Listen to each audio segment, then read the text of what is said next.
Hello and welcome back to another episode of It's Okay, Baby Girl. Hope you guys are doing well. I'm doing fantastic. I just got back from New York. I feel refreshed. I feel rejuvenated. If you know anything about me, I'm actually from there. I was born there and then I grew up in Dallas. We moved here probably when I was about 6 years old. And I've been here ever since, pretty much, with a small moment in Ohio that did not last very long, but we'll talk about that another time. But I went back to New York this weekend because my childhood best friend lives in Connecticut, and quite honestly, y'all, she is such a beautiful person, and I'm so grateful that despite so much time and distance, we still have such a beautiful friendship. She's incredible, and I don't know what I would do without her. This trip was amazing because I visit New York all the time because of family and weddings and all the fun stuff, but we've never had like a proper vacation. So I got to go by myself, just chill with my friend. I did see some of my family, but the whole point of this trip was just to have a girls' trip together and enjoy and just catch up. So it was really nice. It was different. We explored three different states together. We went to Connecticut, which is where she lives, but it's like an hour away from New York City. So we got to see New York. And then we got to see Massachusetts as well. We hit up Salem, which was dope because we're both huge history nerds. And in high school, we learned about the Salem witch trials. And ever since then, I've always wanted to go. So it was a beautiful opportunity. And plus, being there this time of year in the fall is gorgeous because Texas is green, it's dry, it's flat. But driving through the highways up there is beautiful. It's hilly. The colors are changing. It's just gorgeous. And just so grateful that I had the opportunity to have this experience because I love falls in the north and I really miss that because I used to live up there. And it's just crazy to see my friend just doing life, and she's so beautiful, and I'm so excited to see her throughout these next adventures in her life. So it was great. But anyways, enough of me yapping. I just wanted to talk about that because I really enjoyed my trip and I miss her. But this week's episode is also, if you can't see from the title, is about anxiety, part 2, because one episode just wasn't enough. So this week is kind of a follow-up to the previous week's episode. Last week is kind of just explaining the general terms of anxiety and little methods that you can use in your day-to-day life and more in situational cases. But this week, the focus is about methods that I have learned that work for me personally that help, especially during anxiety or panic attacks, because those are heightened states of stress and angst and fear, and sometimes you really gotta take it down to the basics, back to the body, and start from there. So hopefully these next 3 tools that I give you will definitely help if this is something you struggle with. And if this is something you are struggling with, I'm so sorry, and I can empathize because that has been my life for as long as I can remember. So I really hope this helps because it's helped me, and I'm so grateful to the people who have taught me these things. So I just want to pass it on. But with that being said, let's get into it. Qu'est-ce que je vais te nommer? Je vais te nommer l'amour, l'amour tendre, l'amour qui chante doucement dans mon cœur, l'amour sans logique à la raison. So before we actually get into the 3 tools that I'm going to provide for you guys, I want to differentiate panic attacks and anxiety attacks because they're used interchangeably, but there are some distinct differences, and it's good to know these differences because then you know what you're actually dealing with and what you personally will need if you're experiencing these things, okay? So first of all, a panic attack is usually associated with PTSD or panic disorder. You may have flashbacks.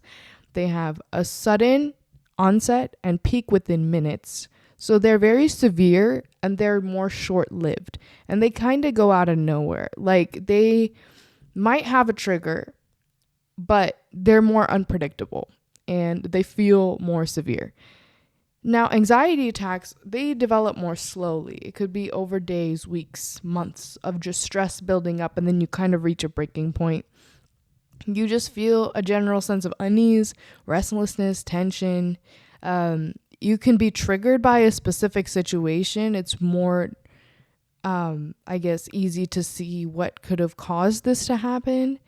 But they last a little bit longer, but they might not be as severe as a panic attack. Now, the common things between these two are a rapid heartbeat. So you might be tachycardic. You will be short of breath. You might be sweating. You could feel nauseous or even throw up. You could feel dizzy, and you can experience chest pain that is not cardiac related, okay? This is a very big, important piece of information because some of these can be signs of a heart attack. You got to know the difference, all right? So this is chest pain that is not associated with your heart in any way. It's just your body showing you that it's stressed out, okay? So now that we know the difference between those two, let's get into the tools, because either way, your body is responding to some sort of stressful stimuli. That's what it comes down to when it comes to anxiety and panic attacks. So 3 things that I have found to be helpful are methods that definitely use your 5 senses, your body, and your breathing to regulate. And this takes some time to get the hang of it, and sometimes you might need the help of someone else to do this, especially when you're first starting out. So be patient with yourself. It's not easy, and it doesn't come very quickly. It doesn't work like overnight per se, but these are proven methods. I have used them myself because I've experienced both a panic attack and an anxiety attack, or multiple actually, throughout my life. So let's talk about this. So number 1, I call this square breathing, and I'm pretty sure this is already a term that's been used, but what I've been taught is square breathing. So imagine a square. It has 4 sides. So this is how you're going to regulate your breathing with these 4 sides, and each side lasts 4 seconds. So you can visualize this too in a way to keep yourself kind of grounded when you're kind of losing your mind. But you breathe in. You inhale for 4 seconds. Then you hold your breath for 4 seconds. You exhale for 4 seconds, and then you hold it there for 4 seconds. And you repeat the cycle. So you go breathing in the shape of a square, each side being 4 seconds, okay? This is helpful because when you slow down your breathing, it literally sends signals to your brain showing you that your nervous system is out of whack and you need to calm down. And by holding in that oxygen, it actually allows yourself, it kind of tricks your mind into feeling like, okay, we're safe now. Because when you're short of breath and you're hyperventilating, you're not receiving enough oxygen, which actually causes more anxiety because your CO2 levels actually increase. And your body and your organs are like, we're choking, like we're being deprived of oxygen, which is like a vital thing for your system to function, right? So when you take the time to bring in more oxygen and hold it there so it sends through, it starts regulating things again. Because naturally, even when you're holding your breath underwater, don't you feel a little bit anxious? Like, this is the same thing. Your body will react based on your oxygen levels. So even breathing in a paper bag, that's why it helps, because it kind of recycles the breath and make sure that you're getting enough oxygen. So that's one method. Now, number 2, I use this to ground myself. It's called the 5 senses. So you basically start with any of the senses, honestly, but I usually say, what do I see? Or if this is my patient having a panic attack or an anxiety attack in front of me, I will suggest this to them as well, and we'll walk through it together, because sometimes it's hard to do when you're already gone. It might be helpful for somebody else to walk you through it. So I'll usually ask, what do you see? And then they describe to me what they see. I'm in the hospital. I see you. My nurse is talking to me. Or if I'm alone, I see my bed sheets.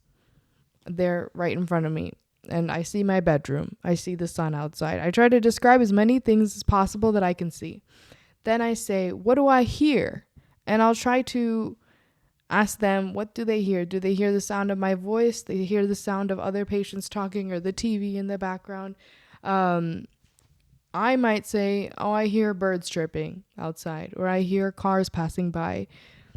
And then I go to, what do I smell? And they might be smelling their snack in front of them or juice or something, or I might find something to smell. If that's the case, if I can't smell anything, I might go find an essential oil that calms me down, like lavender.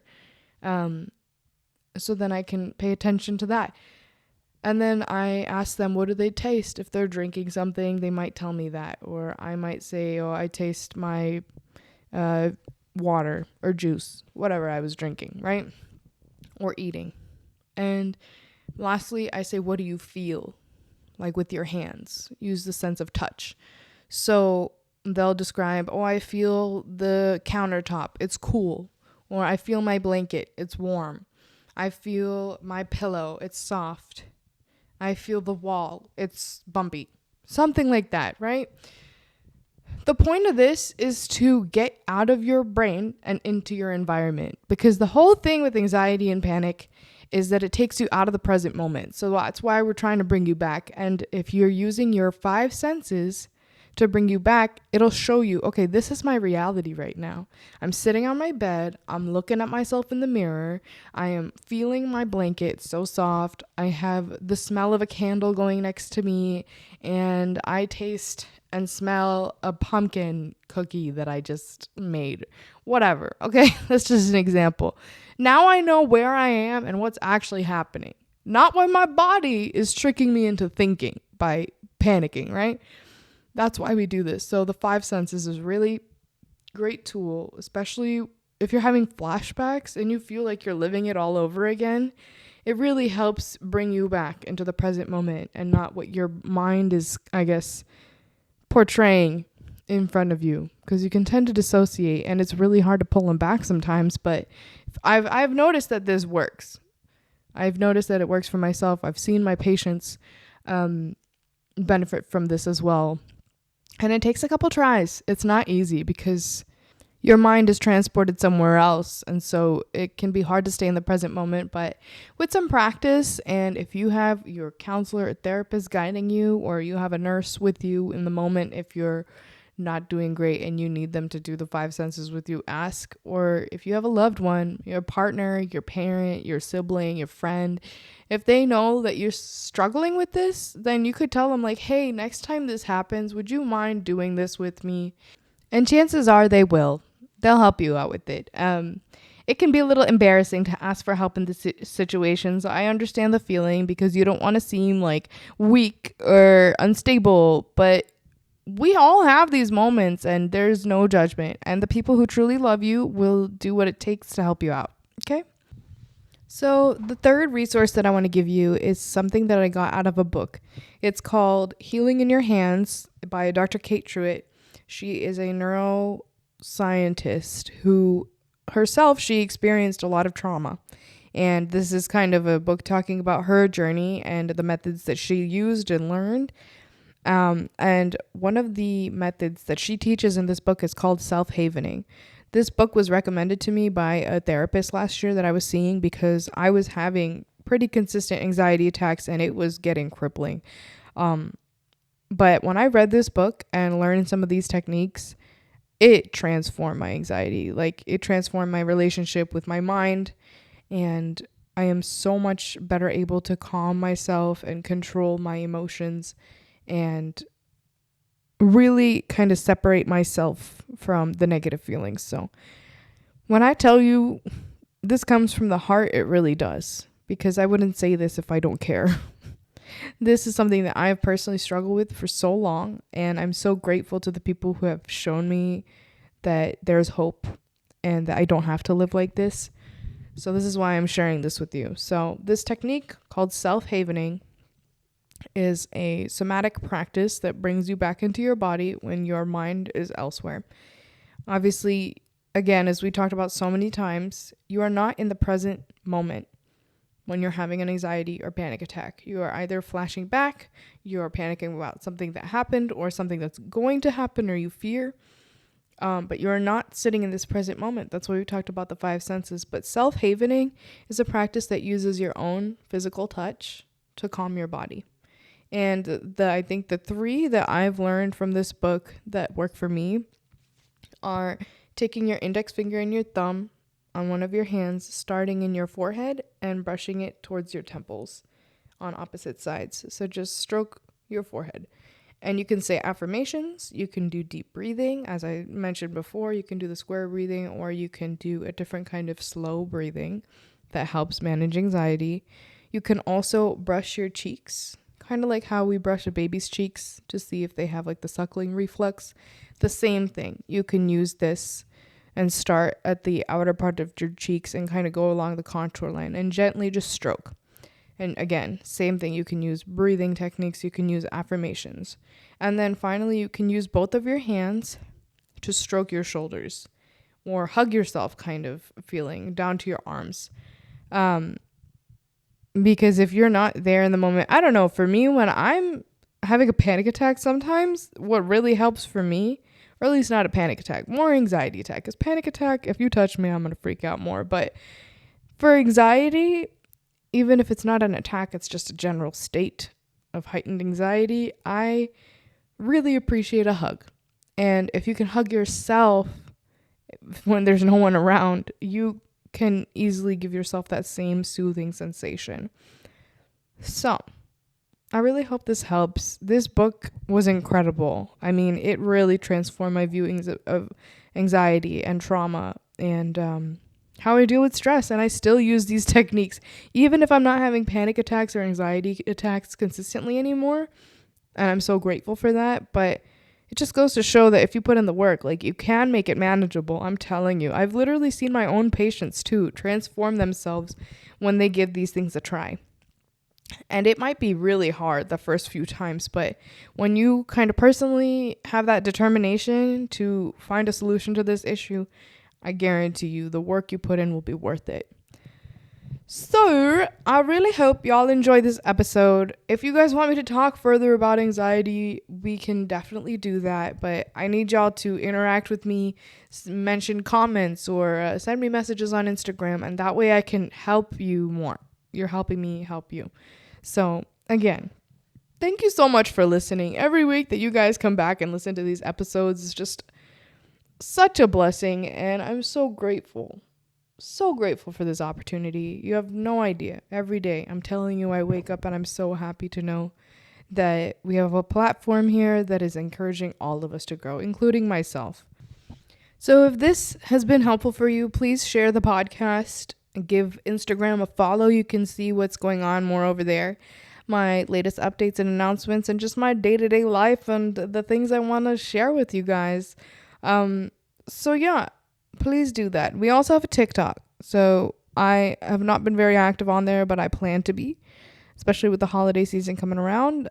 You'll probably see some more content on there. So with that being said, I love you guys, and I hope you have a beautiful day, and thank you so much again for listening, and I'll see you again next week.